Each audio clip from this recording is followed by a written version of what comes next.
Hello students, I'm Rishmi Verma, Assistant Professor of Science and Institute of Technology and Management, Gurgaon from ETC Department. Student, today's topic is controller, that is a hydraulic controller, electronic and pneumatic controller.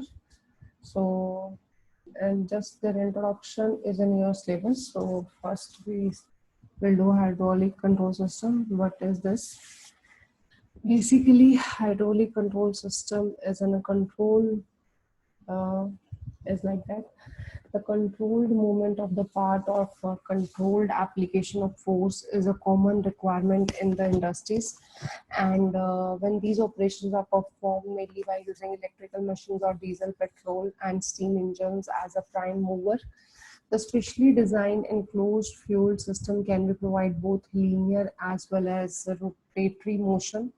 This kind of enclosed fluid-based system using pressurized incompressible liquids as transmission media is known as the hydraulic system.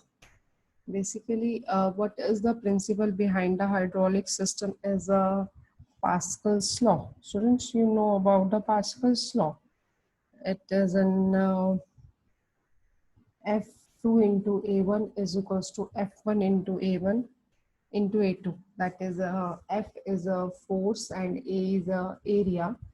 When we are applying the force F1 on this side in the area A is like that, and F2 force in this side and area is like this. So the pressure in an enclosed fluid is uniform in all the directions.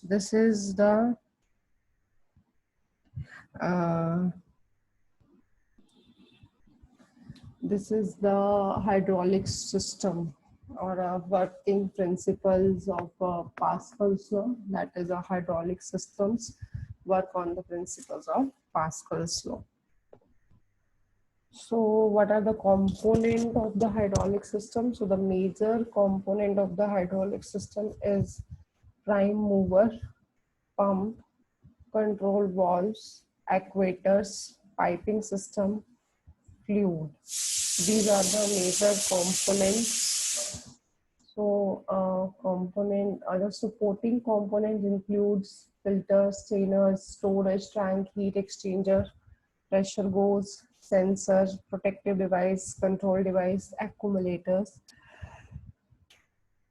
This is the basically a systematic diagram of the hydraulic system. Filter having a fluid tank goes into the hydraulic pump, pressure regulator, control valve, lift weight, piston and cylinder. This is a systematic diagram of the hydraulic system which work on the principle of Pascal's law. So see its components. पहले आप एक बार figure की explanation देख लीजिए. यहाँ से ये एक फ्लूइड टैंक है, ये प्रेशर रेगुलेटर है, ये फिल्टर लगा है और ये हमारी है जो कंट्रोल वाल्व और ये लिफ्ट वेट है पिस्टन का and this is inside the cylinder. तो this is an hydraulic system. Prime movers is a device which develops the mechanical power. So prime mover is this one. The power in the hydraulic system is basically used to derive the pump. This is my prime mover. You can see on the screen. And the prime mover includes IC engines and turbines. And this is hydraulic motor and this is hydraulic pump. Hydraulic pump is a device which converts the mechanical energy to the fluid energy, and the hydraulic pump take hydraulic fluid from the storage tank and deliver it to the rest of the hydraulic circuit. The hydraulic pumps are characterized by its flow rate, capacity, power consumption, drive speed, pressure delivered at the outlet, and the efficiency of the pump. These are the type of hydraulic pump: non-positive or a positive displacement pumps. Non-positive displacement pump is known as hydrodynamic pump. Fluid is pressurized by the rotation of the propeller, and the fluid pressure is proportional to the rotor speed, and this is called, example is a centrifugal pump. And a positive displacement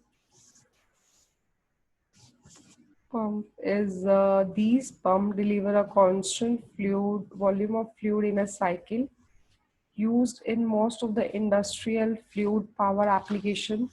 The output fluid flow is constant and is independent of the system pressure. An example is a vane pump, piston pump, and the gear pump. This is the hydraulic gear pump, जो कि आपने अपनी lab में भी देखे होंगे, mechanical की lab में. That is internal gear pump, lobe pump, external gear pump, rotor pump.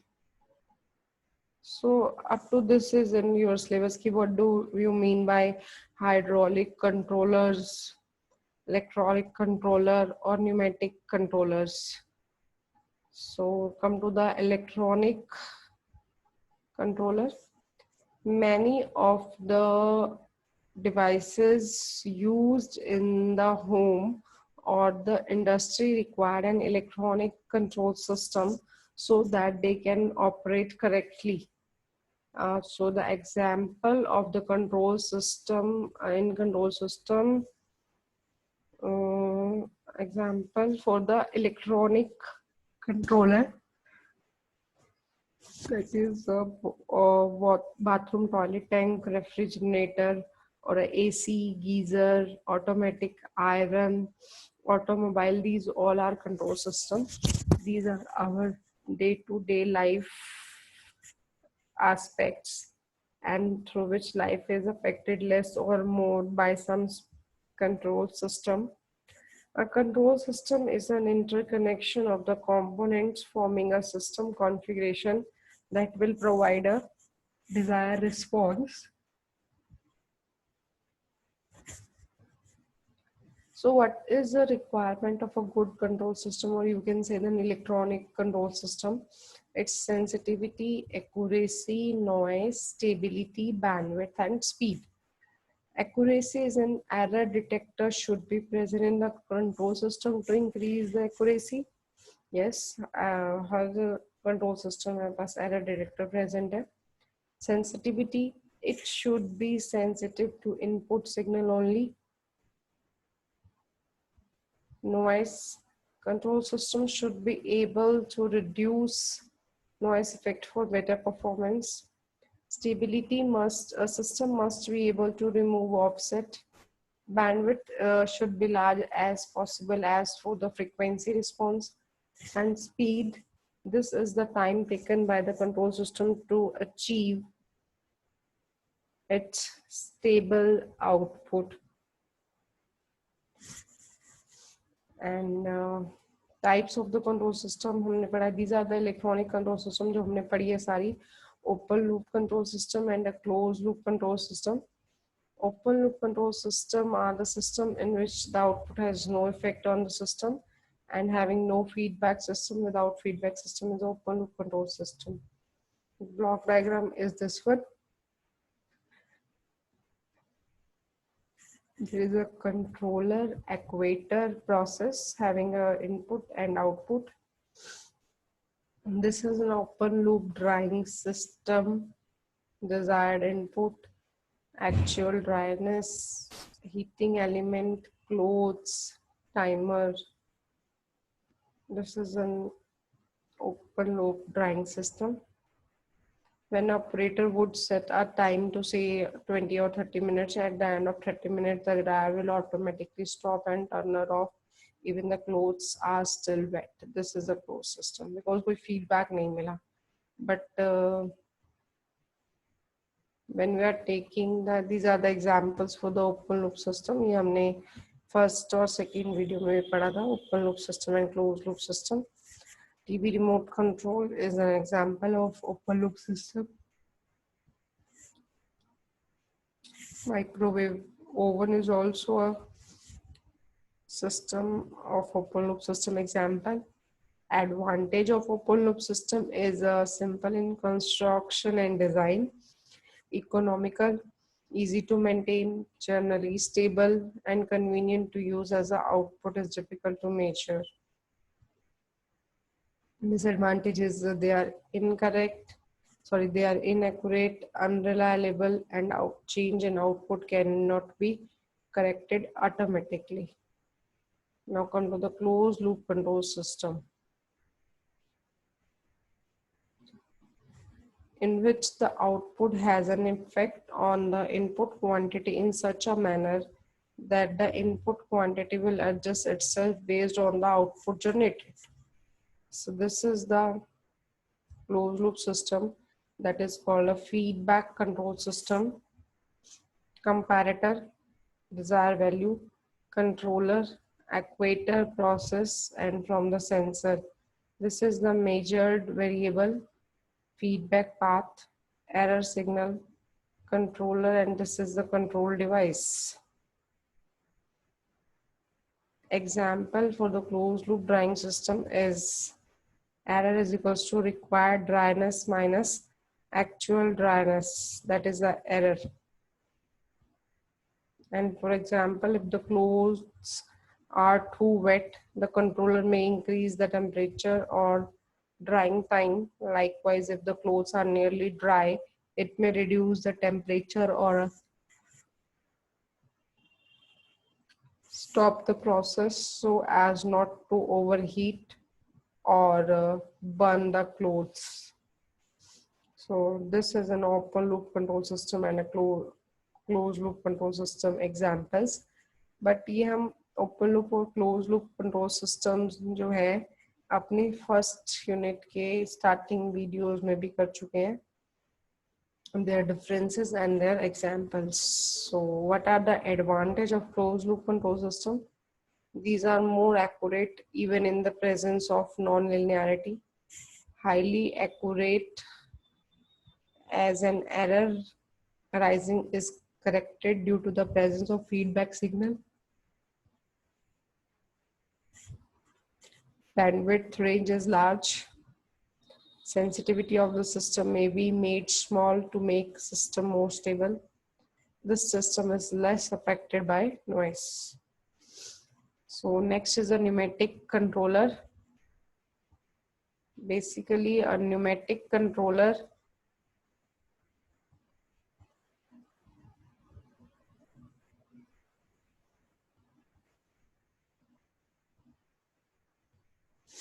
are powered by compressed air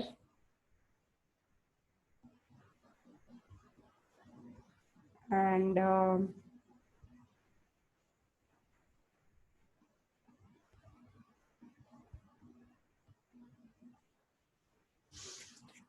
these are powered by the compressed air. Pneumatic process control are safer than electronic and controllers when used in explosive atmosphere like chemical or petrochemical.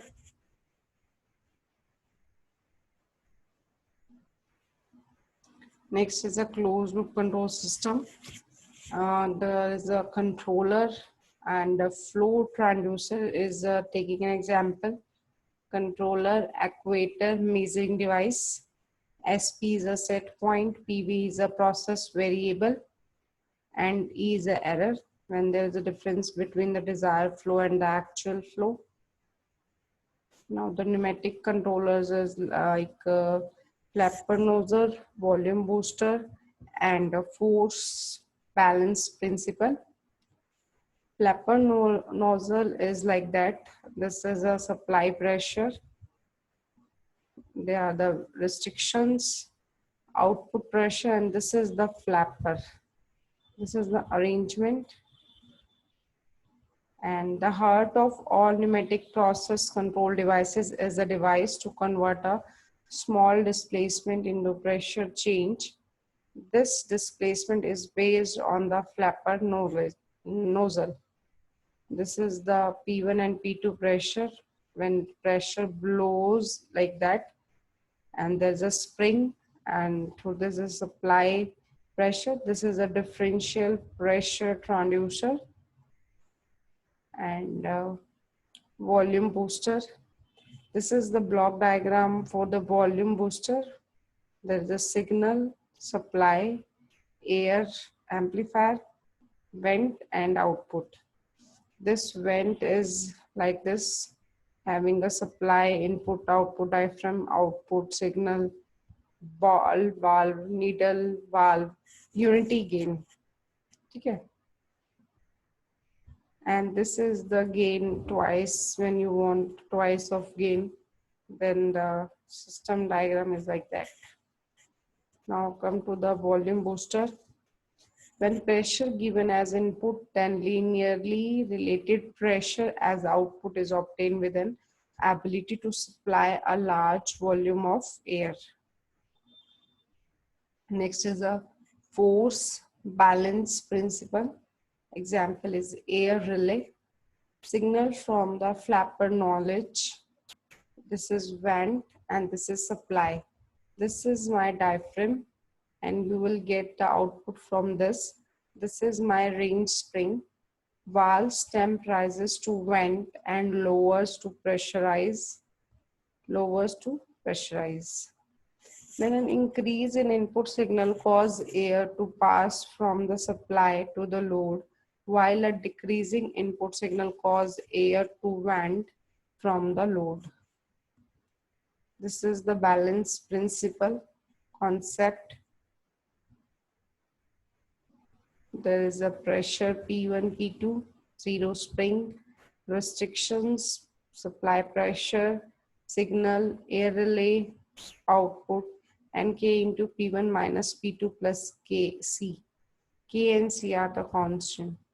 The force from the feedback bellows match the force from the output signal bellows, and output pressure directly proportional to P1 minus P2. Basically, pneumatic controllers are this figure of the closed loop control system. Output is equals to K into error. K is a gain, and SP minus VP. This is a desired and the actual output. So goes into the errors, goes into the amplifier, actuator, plant, and the transducer. This is the proportional only controller, and the proportional plus integral is like that the op-amp is connected. So only up to this sufficient. This is basically a funda or a phenomena behind the pneumatic controller. Now come to the boiler. तो छोटा सा description है topic का boiler control. Basically, boiler control is an how does a boiler works. A boiler is a water containing vessel which transfer heat from a fuel source into stream, which is piped to a point where it can be used to run production equipment, to sterilize, to provide heat, to steam, clean, etc. This is an introduction for a boiler having a closed system. The energy given up by the steam is sufficient to convert it back into the form of water. When 100% of the steam produced in is returned to be reused, the system is called a closed system. This is a high efficiency boiler. This is high efficiency boiler. See the circuit diagram. Since some process can contaminate the steam, so it is not always desirable to feed the condensate back into the boiler. A system that does not return the condensate, it is called a open loop system. This is the, see the difference. This is the open loop and above is a closed loop. You can see here the difference. Basic type of boilers are two types, fire tube and a water tube. Fire or a hot gases are directly through the sides of tube within the boiler shell, which are surrounded by water. Fire or hot gases are directed to and around the outside of tubes containing water arranged in a vertical position. What is the need of boilers? Increase uptime and availability, reduce refuse gas emissions, maintain boiler safety, and control operating cost. Combustion control for boilers. The combustion control for system is broken into two parts: control fuel control, and the combustion air control. And a combustion control for boilers generally of three types: series, parallel, and series parallel. This is series: steam pressure, fuel flow, airflow. Steam pressure goes in parallel from airflow and fuel flow, that is parallel. And series parallel is steam pressure, fuel flow, steam flow, airflow. This is about the combustion control for the boilers. So just a छोटा सा topic है, introduction about the boilers. So आपको बता दिया कि what are the boilers, their types, what are their advantages. ठीक है. So student, up to this video, all the topics are covered. If any doubt, you are free to ask anything. So thank you students, thank you so much.